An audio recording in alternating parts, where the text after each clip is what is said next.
Welcome to the Filipino American Women Project, a podcast show that shares stories and life lessons told by individuals living or have lived in America that are of Filipino descent and identify as female. I'm your host, Jen Amos, a fellow Filipino American woman, and I'm excited for you to join us. Let's get started.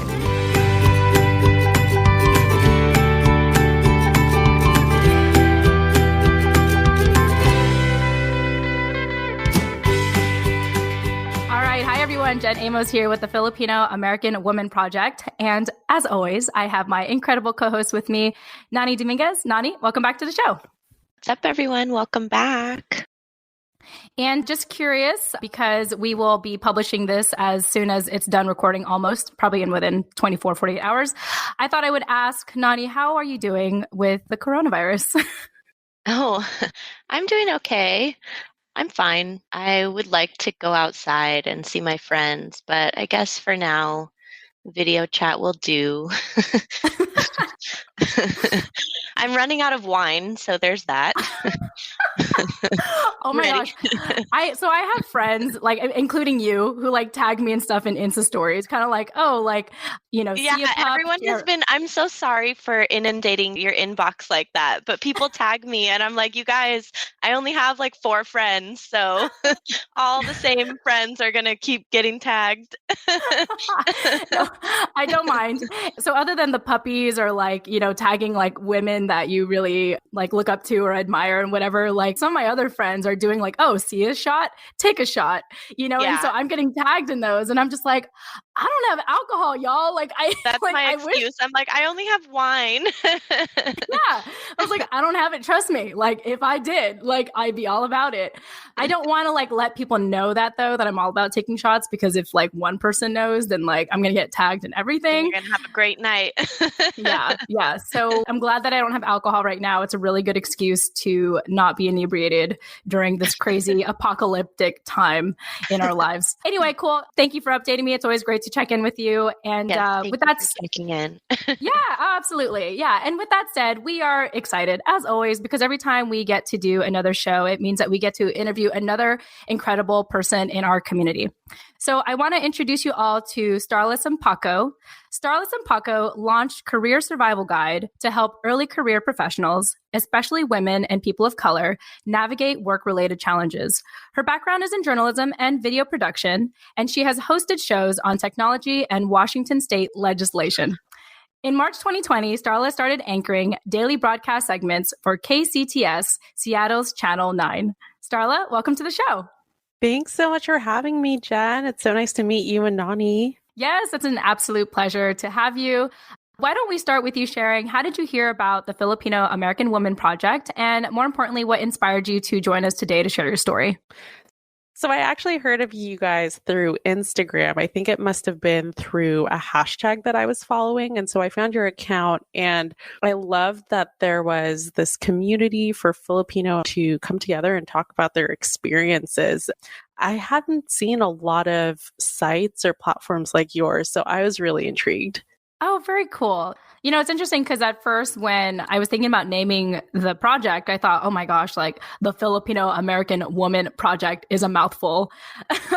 But I had thought, you know, that's exactly who I want to connect to. And if people want to know about our project, I want them to know exactly what it's about or like who it's for.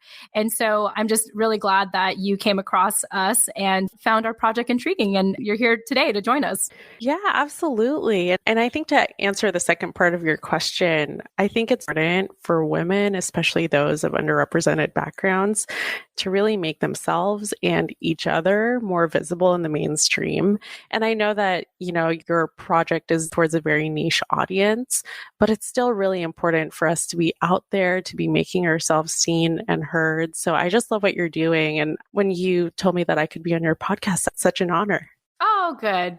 Well, you got to thank Nani for that. Nani is really the one that is helping us find these incredible women and have them on our show. So thank you, Nani. Yes, thank you, Nani. Thank you for the invitation. My pleasure. Thank you for accepting. Yeah, if it wasn't for Nani, we wouldn't have a community because I'm so focused on the production of the show and doing the interviews that I'm involved in my own Insta stories, on Instagram, but Nani is all over it on our Instagram at the Filipino American Woman. So I just can't thank you enough, Nani, for doing that for our community. Yes, it's my pleasure. Well, Starla, for people that are getting to know you for the first time, this project is really dedicated to individuals who live or have lived in America that are of Filipino descent and identify as female or pronoun she, her. We also invite stories of those who identify as non-binary. So I would love for you to share a little bit about your family background and why you identify as a Filipino American woman. Yeah, I think being Filipino is such a significant part of my identity, even though I didn't grow up in the Philippines. So I'm actually based right outside of Seattle, Washington, quarantining. And I'm the daughter of Filipino immigrants. And they're originally from Mindanao, so the southern region of the Philippines. And my parents came to the U.S. I was born, but they had my older sister at the time. And they came to build better lives and careers for themselves and to build a better future for themselves and for their family.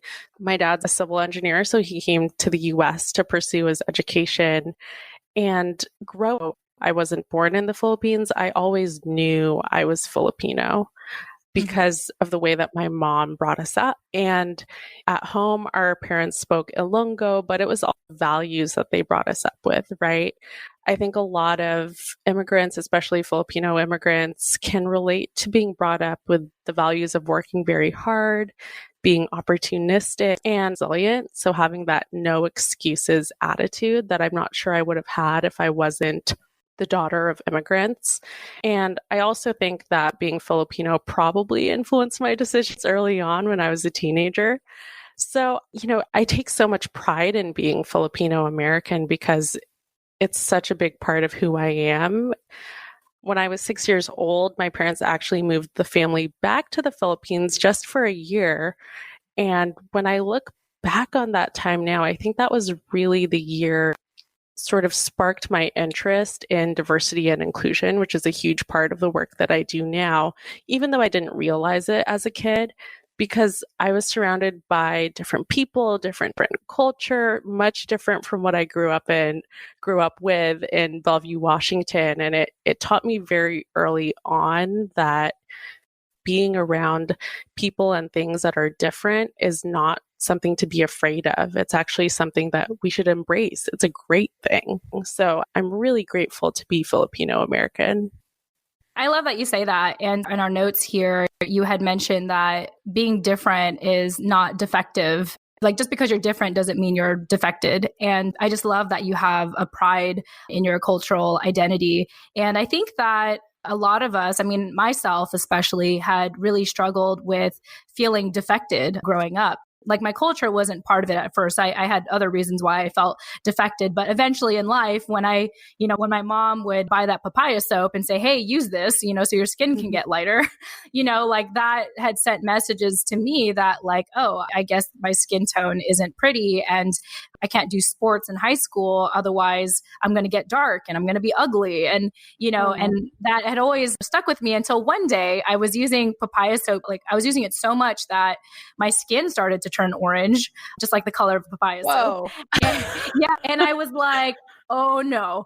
And so since then I was like, you know what, forget it. I remember when I started to get more comfortable with the internet, I think I even did research on papaya soap. And I realized how cancerous it can be, because the reason why you stop turning dark is because the soap kind of stops something in your body from turning dark. I think you're trying to say melanin production slows your melanin production. Melanin.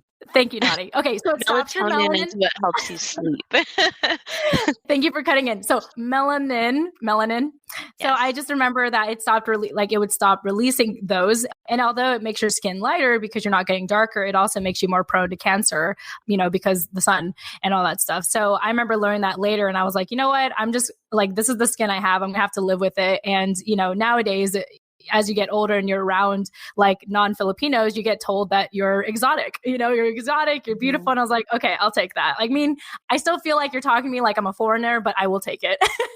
And it got me to really appreciate my actual skin color and realize that being different is an advantage. So I just wanted to share that because, just of how proud you are of your cultural background and how, in a way, I wish that I had that growing up. Yeah, I think it's bring that up because I think every woman, whether she's Filipino or not, has some memory of when she was really young and she felt like she wasn't good enough, right? And I think I mentioned to you before we started recording that I used to compete in pageants. So when I was a teenager, I competed at Miss Teen USA, and my community propensity and beauty standards. And I kept talking about how being different is not defective. Because I remember growing up, especially in a Filipino family, Miss Universe is like your Super Bowl. It's something that it's a big event. It's a family event. Everyone watches it. And it's amazing to see all these gorgeous women who are really smart and accomplished competing on stage, especially for the US pageants. As a little kid, I noticed a lot of them who were winning looked very similar. A lot of them kind of had that Barbie doll ideal. A lot of them guys super tall. I am not tall. I'm like 5'2". And even as a kid, I knew that I would not end up being tall. But it just made me feel bad about myself, not because I didn't, that those women who were winning those pageants didn't deserve it. They absolutely did. But as you grow up, you realize, like, is that really the best talent in the United States, the best competitors? Do they all look the same? And it's really sad when you're growing up and you don't have, the context or the wisdom to see it for what it is, which is that, the standards of beauty. So I think it's really interesting that you brought up that idea, because every woman I've spoken to, whether she's Filipino or not, has a memory of when she was little and was made to feel like she just wasn't good enough. Really sad. Yeah, no, absolutely. And I appreciate you elaborating more on that. And and I think if I had grown up, thank God that we grow up and realize that was all a lie. But had I, continued to believe that, oh my gosh, like I would just continue to feel like I'm not enough, And so, I still feel like it's this daily battle of reminding myself that I'm more than enough. But for the most part, I can combat it a lot better now than even, 5-10 years ago. And I know that it's probably helping so many women who are listening to your podcast too, who think, oh gosh, I'm not the only one who feels this way. Yeah, thank you for saying that. And that's really like my life mission with this project, to surround myself with people that make me feel good about myself, as selfish as that sounds. But it also helps that it helps other people as well. I want to check in with Nani, see if you had any thoughts. Yeah, just to elaborate on, what you said about seeing or taking every opportunity to help yourself and others in your community be represented in mainstream media or just in general.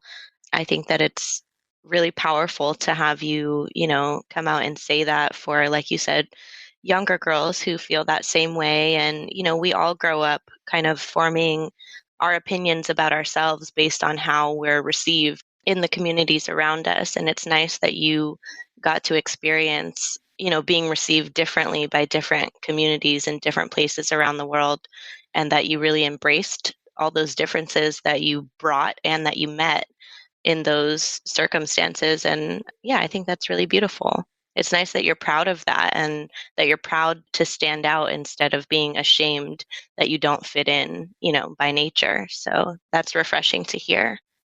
Thank you. I think it's something that it's an ongoing effort.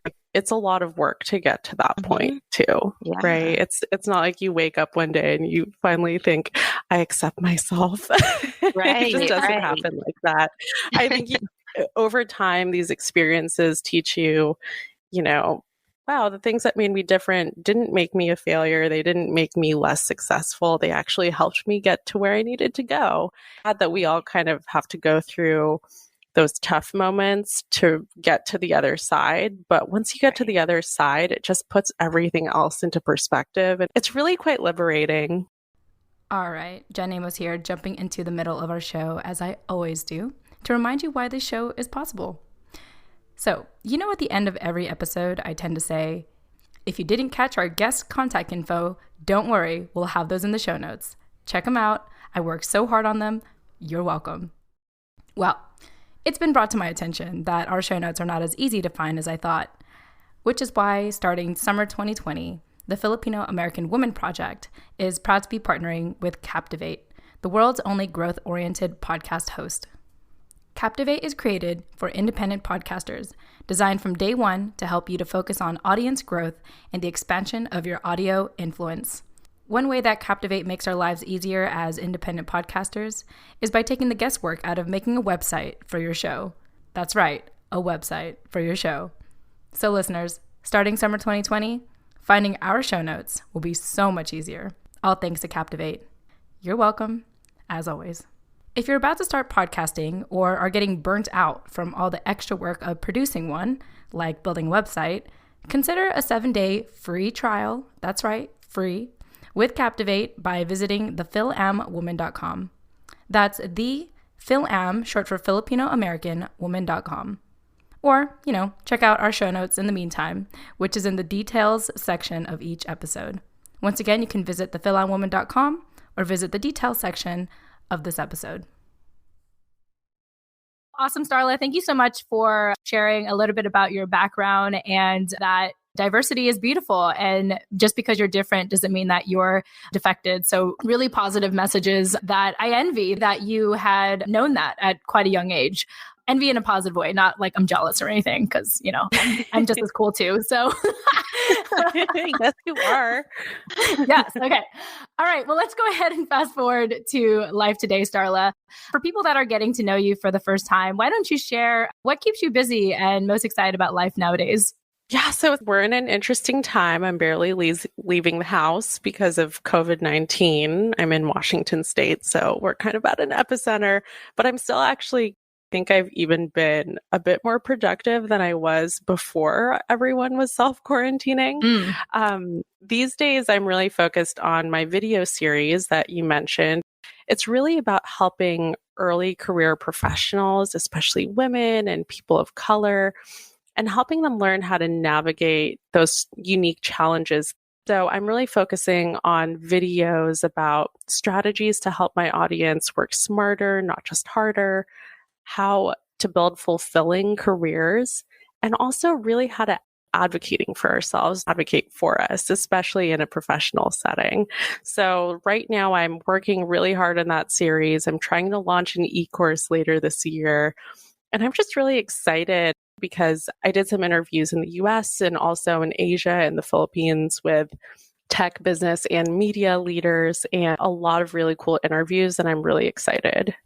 Oh, very cool. What do you feel like? I mean, I feel like I can list a couple things, but what have you found to be the unique challenges that people of color or women of color go through in their careers? So I think tying back to what we were speaking about earlier, right? That lack of representation. I think on one hand, I've spoken to college students, for example, their biggest struggles is finding people that they can relate to who are already working and are successful in the industries that they hope to join. So in my case, for example, I did a lot of Filipino American women in media initially, right? Because when I think of those national news anchors, there weren't that many who were women of color, and let alone women of color, let alone Filipino Americans. There's that saying that you can't be what you can't see. And I think there's some truth to that, right? It takes a lot of effort for us to kind of visualize ourselves in those positions, right? I think the other part of that too is tend to like and relate to people who look like us or people who are from similar heritage. And I think that that actually has a big role in that I've been thinking about a lot recently. The network gap is basically this idea that two people with equal talent might not have the same access to opportunities. Something that I've experienced firsthand in my career, and also something that a lot of folks who I work with have experienced as well, where, maybe if you were applying for a role, weren't getting called back, but then you see that the people who got those coveted positions were people who knew folks within the hiring company or who had parents who knew folks. And, if you're going into an industry where you are of a background that is underrepresented, it's going to take a little bit more work and more effort to get to know the right people. When I think about the issue of the lack of representation in different professional industries, that is one students and young professionals are trying to navigate right now. And it's really tough. Mm-hmm. Yeah, no, I completely agree with you. I remember in college, I studied journalism and I emphasized in public relations. I didn't know that. Yeah, fun fact. Not that I ever actually used my degree, unless you count podcasting as journalism. So there you go. This totally counts. I think it totally counts. I call myself a journalist right here, right now. Yes, my degree paid off, y'all. My degree paid off. But anyway, I remember when I emphasized in public relations, my class were just mainly white women, like mainly. Like, I mean, at first I was like, oh, cool, it's mainly like female, but it was like mainly white women. And it was very interesting for me. Like, I felt uncomfortable without understanding why. And looking back, it's like, oh yeah, because I didn't have a lot of people that look like me that I can, confide in and connect with. And a lot of the women that I was in class with were very just headstrong, very confident, very assumptive. And it's like they just assumed their position, there as students and everything. And for me, I just felt uncomfortable. I felt like I wasn't supposed to be there. And my only ray of hope through the program is that the dean, I think she was the dean, but like the head person of our program happened to be Chinese American. And so I loved her. Like, she had a lot of sass. I was very intimidated by her, but I was like, oh my God, I want to be just like her. Like, she was the only reason, that I felt like I was able to get through that program. And even though she wasn't Filipino, she was a woman of color. Like I said, had all the sass and intelligence and knowledge. And she was, she's a published, author and all these things. And so that was like the one thing that gave me hope. But even afterward, I decided not to pursue public relations traditionally. And I think it was really just that, I think subconsciously, it was probably because of that lack of representation. And when I started working jobs, that I don't know. It's a long story. I won't get all into it. But basically, I got fired from like 4 jobs consecutively in my young 20s. And the only way I was able to feel like I was able to equalize the playing field for myself was to be self-employed. And so I've been doing that for the last decade. And I'm almost scared. Honestly, I'm scared to go back into the workplace if I had to, just because I'm like, well, I don't know how to follow authority. And I hear so much about what happens in the workplace and discrimination and women not getting paid enough. And I'm just like, I don't know if I want to put myself through that. Like, I think, and plus I don't like open space offices. Like, I don't like when you can look at your coworker across the table. I'm like, I can't, like, that is overstimulating for me. So I feel like if I ever got back into a traditional career, I would probably talk to you, Starla. And I probably would need a lot of help because I'm just like I don't know if this is the story I told myself, that I'm not good enough for the workplace, or the workplace is not good enough for me.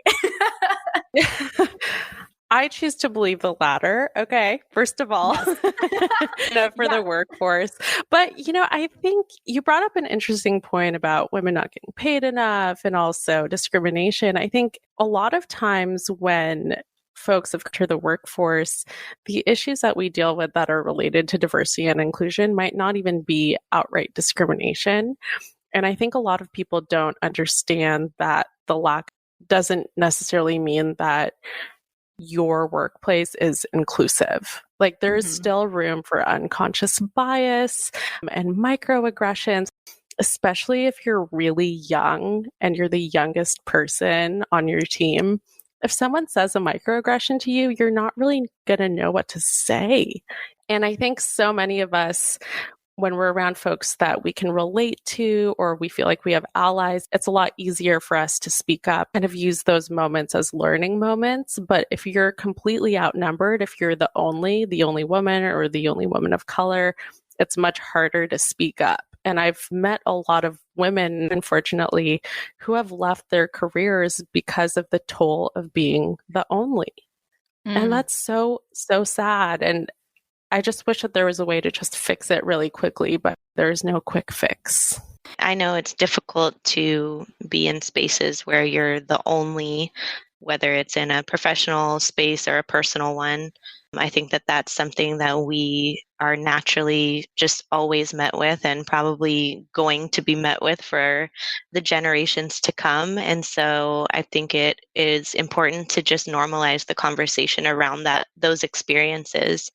and do what we can, like you said in the beginning, to represent and be, I like the quote, and you said, you can't be what you don't see. It's simple, but it's really powerful. And I've also heard it the other way around. You can be whatever you see.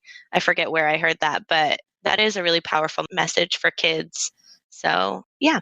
So, Starla, I have a question. So, for people who are not people of color or women of color, maybe they're allies, or maybe they're even, they're white. Let's just say they're white. and like, they don't see this. Like, they don't see like, oh, what are you talking about? Like, I don't see color. I don't see the discrimination. Like, people just need to work harder. People just need to work smarter. How do you respond to that? Because it's easy for me to have these conversations with you ladies, because it's like, we're all, women of color here. But like, how do you address that to people who just straight up don't see it? Ooh, that's a great question. And I've asked this question a lot too, so I have to give credit where credit is due. My mentor, Ruchika Tolshian, is a diversity and inclusion center in Seattle. And I think she said it best when she said, sure, maybe if you're not a person of color, you're not a woman, you can't relate to those experiences, but we've all had, or we felt like we didn't belong.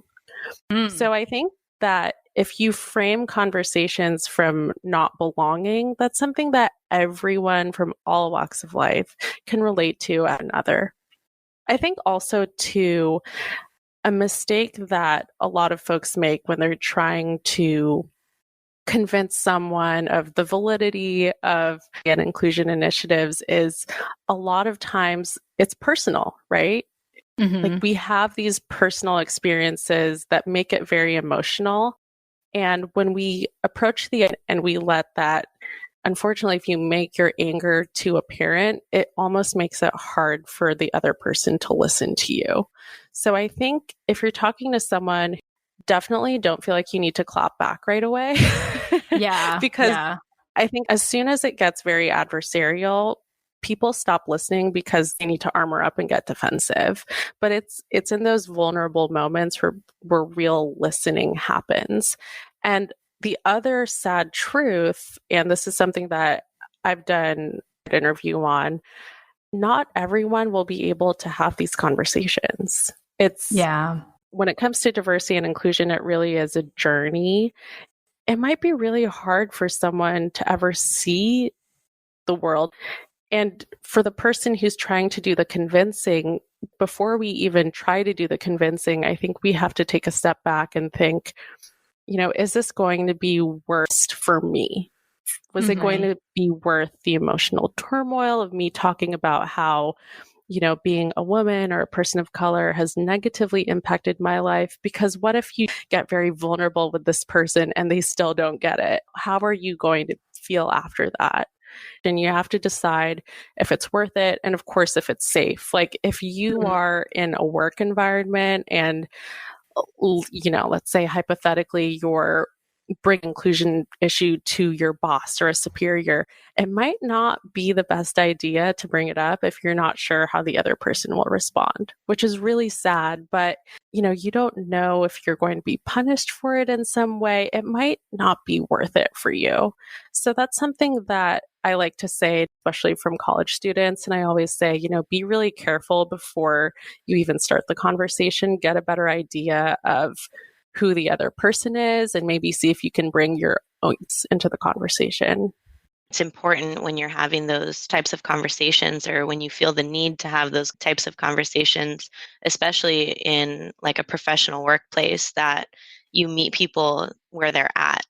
You have to do that. And that is the part that I think is really difficult, and that a lot of us struggle with sometimes, is that we just are so passionate or hell-bent about getting our point across and getting the other person to agree with us or to see what we see that we don't see, that, the parameters, the lens that they're looking through is like completely different than the one that we're looking through. And they're the only ones that can make the decision to switch that lens. So I think that's a huge point to bring up. Yeah, this is a very interesting conversation. And I feel like, I had recently spoke at a podcast conference for the first time, like a couple weeks ago, and I had 2 speaking engagements. And actually, the first reason why I was accepted or approved to speak there was for this podcast show, the Filipino American Women Project. But then one of my girlfriends in the military space, because my husband and I work with military families, she had invited me to be part of like the military creator con aspect of the conference. And so in putting my speaker bio together, and I'm almost like to say this, but not really, but I felt like I had to almost like whitewash my bio. Now I did mention like, what my podcast was about, but I think when I was putting my title together, I felt more comfortable spelling out the name of my other podcast show that would appeal to, let's say like, the white mainstream audience.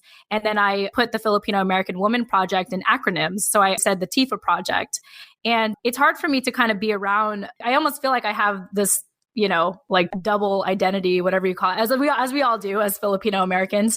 And I just think like in that moment, like being at that conference, I felt like I had to juggle between my 2 different identities. And I almost felt bad, for having to do that. Because even my own name tag that I was wearing said the Filipino American Women Project. But for my first speaking engagement, that was not what it was about. And I didn't want to show that. Do you guys hear what I'm saying? Like just how I felt about that and how I feel ashamed, but also like knowing that I did that instinctively because there was a part of me that felt like I knew I had to do that in order to fit in. It's your code switching.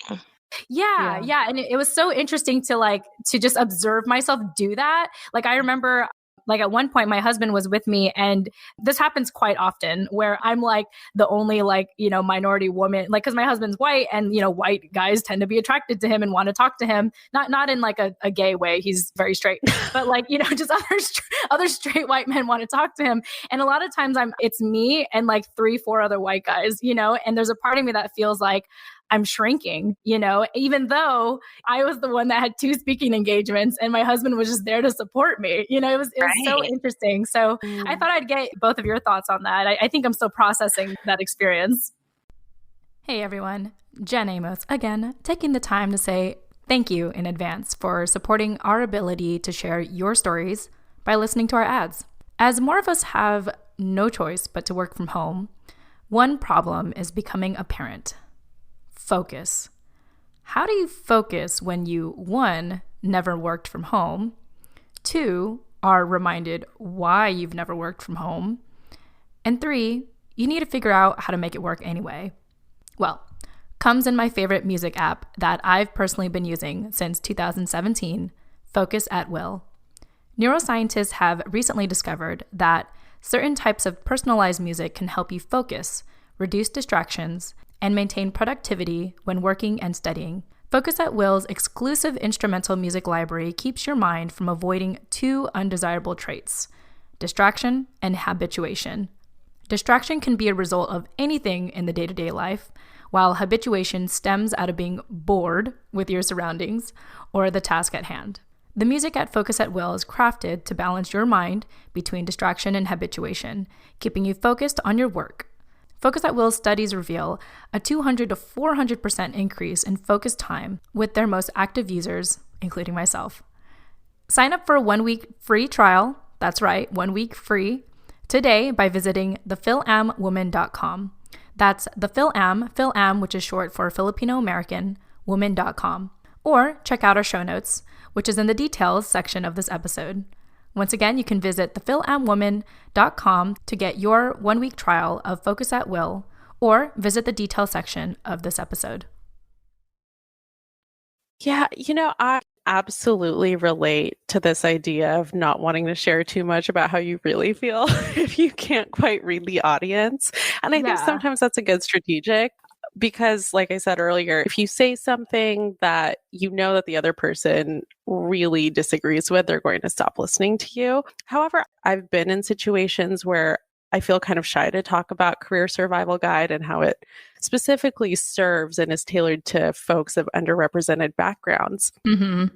Recently, I was in San Francisco for a Catalyst program for media entrepreneurs. It was going to help me build my business. And, we were at this networking event and we were mingling with other folks there. They were in the same building, but they were not from the same program or the same organization even. And they were asking me about what I do. And it was these two white guys. And you might assume they won't get it as well as we do. They don't understand diversity and inclusion. But, they seemed really nice. And so they asked me about what I do. And even though they couldn't relate to a lot of the issues that I brought up, they were really willing to listen because these conversations on diversity and inclusion were not conversations for. So I was speaking to these older white men, maybe in their 30s, early 40s, and I was telling them about how I interviewed Mariana Atencio, a former MSNBC correspondent, about microaggressions. And I know a lot of women who have had very similar experiences, and you could tell that they didn't realize how pervasive microaggressions were. Just weren't having those conversations. And it was a moment where we could actually have a conversation where I could tell them about my experiences and they were like, oh my God, we had no idea this was such a big issue. That's like an issue that you have to live with almost every day.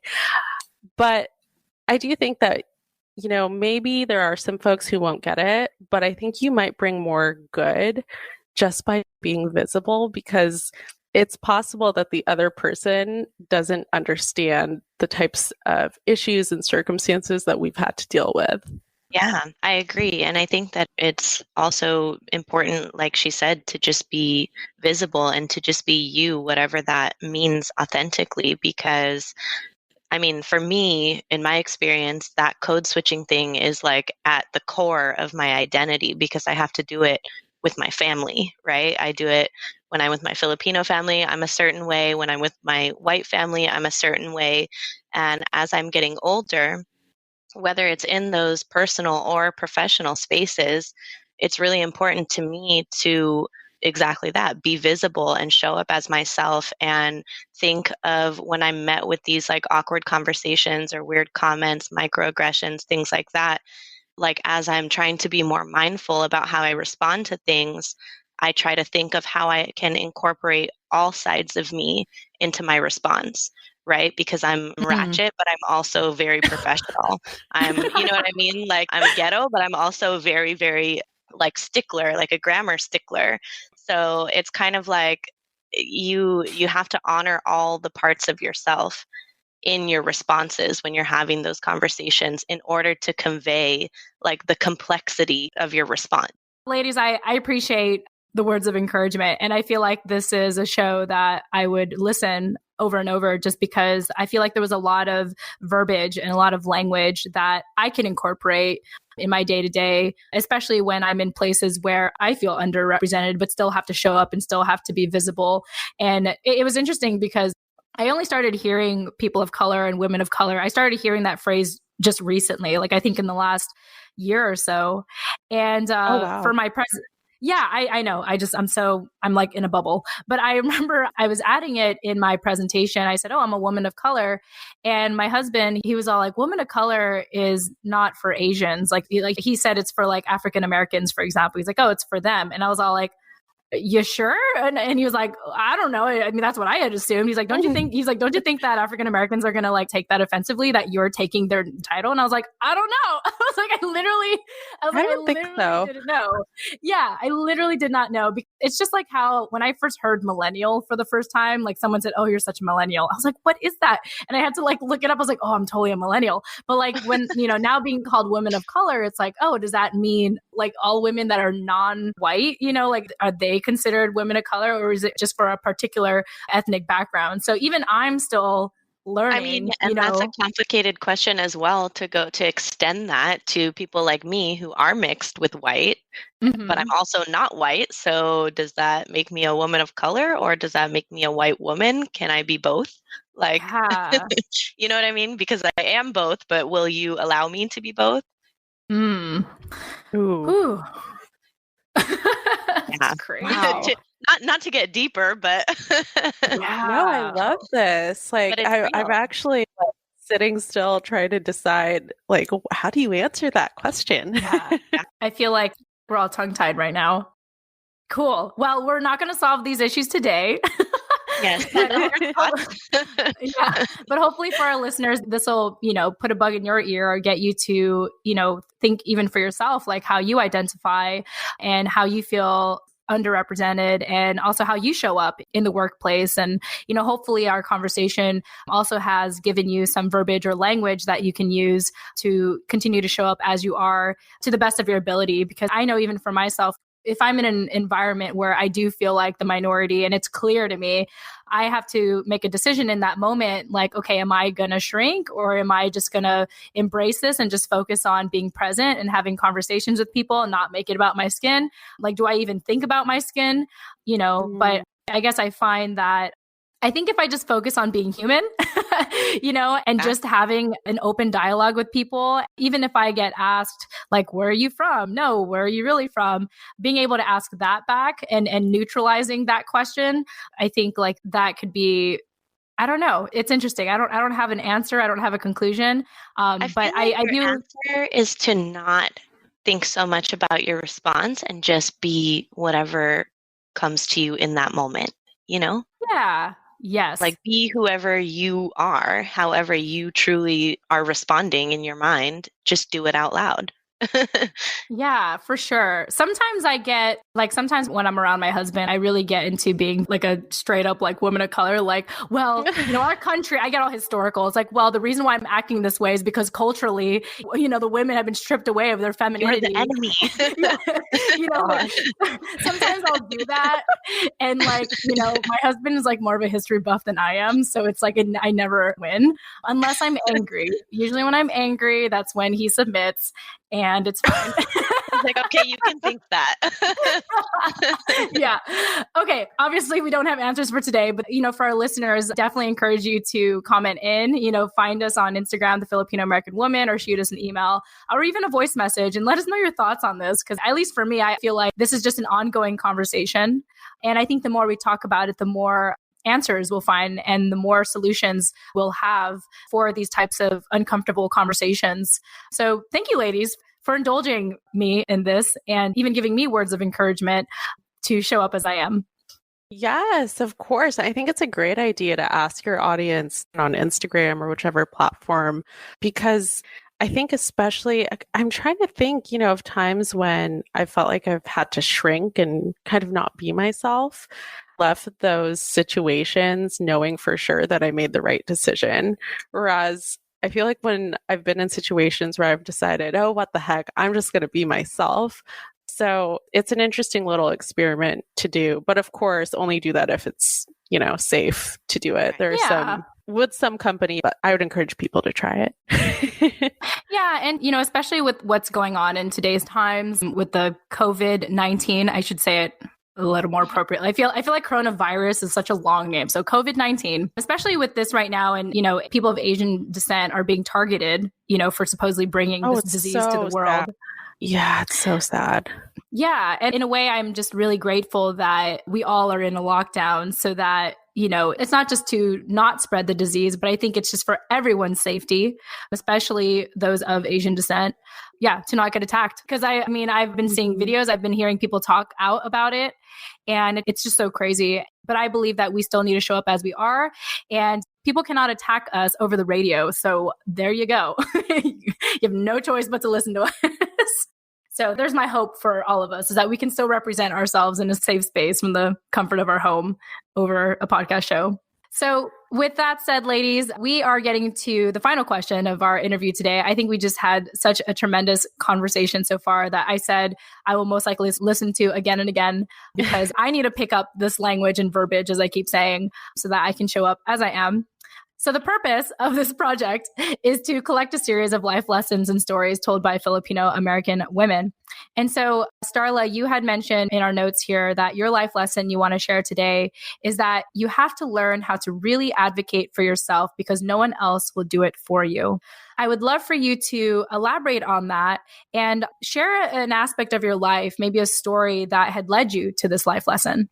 Yeah, and I think advocating for yourself, that applies to all facets of life. And the work that I do, I think about it a lot in the career and professional development context. So earlier I mentioned the network gap. It's the idea that people, for example, two people don't have the same access to opportunities.